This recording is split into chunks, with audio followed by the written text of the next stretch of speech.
Linear programming problem থেকে একটা very very important but easy problem. Consider the following LPP, minimize z, this is 6x plus 10y, subject to x less equal to 6, y greater equal to 2, 2x plus y greater equal to 10, where x, y greater equal to 0.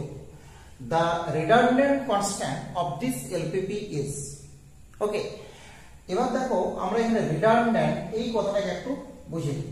Redundant means কি, আমাদের যে constants গুলো দেওয়া আছে, আমরা দেখতে পাচ্ছি যে তিনটে কনস্ট্যান্ট দেওয়া আছে। এই তিনটে কনস্ট্যান্টস এর ভিতরে যে কনস্ট্যান্টসটা হচ্ছে dependent, that is a constant depend on the other, this is the dependent constant, and we may redundant this constant from this system, and the resulting system gives the same result as above. Okay, তার মানে দেখো আমাদেরকে দেখতে হবে যে তিনটে কনস্ট্যান্টের ভেতরে কোনটা হচ্ছে ডিপেন্ডেন্ট। তো এখানে যদি আমরা একটু লক্ষ্য করি, এই যে সেকেন্ড এন্ড থার্ড কনস্ট্যান্ট, ধরো আমরা যদি এরকম ভাবে ভাবি যে 2x plus y, this is the third constant, minus y, this is the second constant, this is greater equal to 10 minus 2.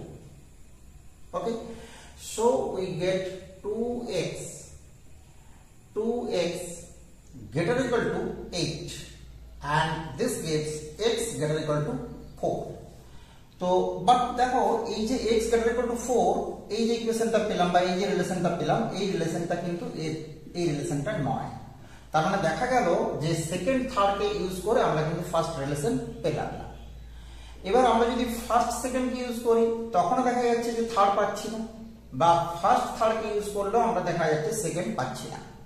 তার মানে রিডান্ডেন্টের যে থিওরিটিক্যাল মিনিং, যে দুটো রিলেশন কি হবে না আরেকটা রিলেশনকে তৈরি করবে, বা একটা relation dependent on other two, one constant is dependent on other two, এই জায়গাটা কিন্তু আমরা এখানে আনতে পারছি না। তো এবার ধরো আমাদের এই প্রবলেমটাকে তো সলভ করতে হবে, আমরা কিভাবে আগাবো? তো এখানে যখন দেখতে পাচ্ছি যে দুটো ভেরিয়েবল, 2 ডাইমেনশনাল LPP, তখন আমরা কি করব, এর একটা গ্রাফিক্যাল সলিউশন করার আমরা ট্রাই করব। তো এটা দেখো গ্রাফিক্যাল সলিউশন খুব সহজেই আমরা ভাবতে পারবো। যদি গ্রাফিক্যাল সলিউশনের কথা ভাবি, আমরা যদি গ্রাফ আঁকার কথা ভাবি, x Axis, this is y Axis, x Axis, এখানে আমি প্রথমে এই 3 নম্বর ইকুয়েশনকে আঁকছি, 2x plus y equal to 10, এই যে 2x plus y greater equal to 10, আর আমরা জানি যে এটা equal to 10 করে আমরা ইকুয়েশনটাকে আঁকবো। তো দেখা যাচ্ছে কি x by 5 plus y by 10, this is equal to 1. তো x by 5 আমরা যদি 5টাকে এখানে নিই, 5 0, and y by 10, this is 0 10, this is the line.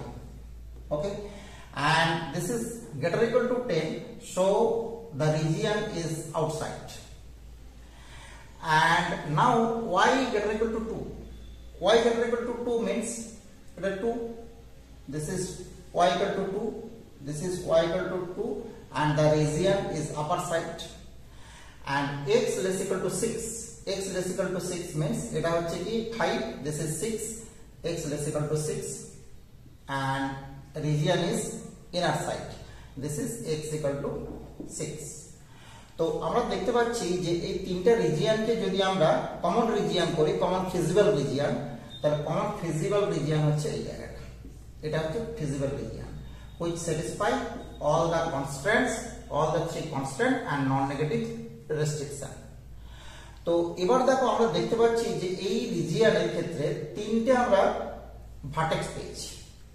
তো এই তিনটে ভার্টেক্সের মধ্যে একটা হচ্ছে কি না, এটাকে যদি আমরা নাম দিয়ে দিই a 0 10, এটা হচ্ছে b, আমরা যদি একটু সলিউশন করে নিই, y equal to 2, এখানে বসিয়ে দিচ্ছি y equal to 2, this means x equal to 4, so b, this is 4 2, and this is c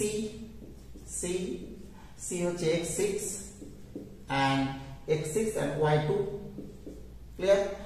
এবার দেখো আমরা কি জানি এই প্রবলেমটা আমাদের মিনিমাইজ প্রবলেম আছে। তো মিনিমাইজ প্রবলেম যদি থাকে আমরা জানি যে কি হয় না লোয়ার বাউন্ডারি বরাবর যে ভার্টেক্সটা সবথেকে লোয়েস্ট পজিশনে আছে সেই পজিশনটা আমাদের হতে পারে, বা যেহেতু আমরা ভার্টেক্স পেয়ে গেছি আমরা ভার্টেক্স তিনটাতে কি করছি না জেড এর ভ্যালুটা বার করছি। তাহলে জেড এট দ্য পয়েন্ট এ আমরা কি পেয়ে যাব, আমরা নর্মালি এইভাবে করি, আমরা এইভাবে করি যে vertex this is x, this is y and this is z। এবার দেখো ভার্টেক্স a, এই ভার্টেক্স a এর জন্য x হচ্ছে 0, y হচ্ছে 10 and we put the value of x equal to 0, y equal to 10 here, that is in the objective function we get the value of z is 0 plus 100, this is 100. Now for b is 4 2, so this is 4, this is 2, so we get 6 into 4 24 and 2 into 10 this is 20, so 44. And for the vertex c 6 2, তো 6 2 দেখা যাচ্ছে কত 36 plus 20, so this is 56 I think, right? তো দেখো এই যে তিনটে ভার্টেক্সের আমরা অবজেক্টিভ ফাংশনের ভ্যালুগুলো পেয়েছি, এই ভ্যালুগুলোর ভিতরে আমরা দেখতে পাচ্ছি 44 ইজ মিনিমাম। তাহলে দেখো আমাদের আনসার আমি পেয়ে যাচ্ছি কোথায়, আনসার পেয়ে যাচ্ছি বি পয়েন্টে। তো আনসার যদি আমরা বি পয়েন্টে পেয়ে যাই তাহলে এই যে আমার x equal to 6 এই জায়গাটা, এই যে কনস্ট্যান্টস যেটা, এই কনস্ট্যান্টসটা যদি না থাকে আমার কি হবে, রিজিয়নটা বড় হবে। তো রিজিয়নটা বড় হলেও দেখো আমার কিন্তু এই যে আনসার পেয়েছি এই আনসারের কিন্তু কোনো চেঞ্জ হবে কি, কারণ এই পয়েন্টটাতে আমি অলরেডি পেয়ে গেছি এই দুটো কনস্ট্যান্টস নিয়ে। তার মানে আমরা কি করতে পারি, এই যে কনস্ট্যান্টসটা this is the first constant, এই কনস্ট্যান্টটাকে আমরা কি করতে পারি, আমরা রিটার্নমেন্ট করতে পারি। ক্লিয়ার, এখান থেকে ডিসকার্ড করে দিতে পারি, বাদ দিয়ে দিতে পারি। তাহলে দেখো আমরা একটা কনক্লুশনে এলাম কি, যে এই যে x is equal to 6 this is the retirement constant. Clear, তাহলে আমাদের কি হবে না option number A is correct. This is very very important type problem from LPT. এটা কি দুটো ওয়ে আউট, আমি প্রথমেই বললাম যে ট্রায়াল এন্ড এরর করে প্রথমে দেখতে হবে যে কনস্ট্যান্ট গুলো দেওয়া থাকবে সেগুলোর মধ্যে একটা বাদ দিয়ে বাকিগুলোকে নিয়ে লিনিয়ার কম্বিনেশন করে কোন একটা স্কেলার মাল্টিপল করে সাম এন্ড সাবট্রাকশন করে দেখার চেষ্টা করতে হবে যে লাস্ট ওয়ানটা আসছে কিনা।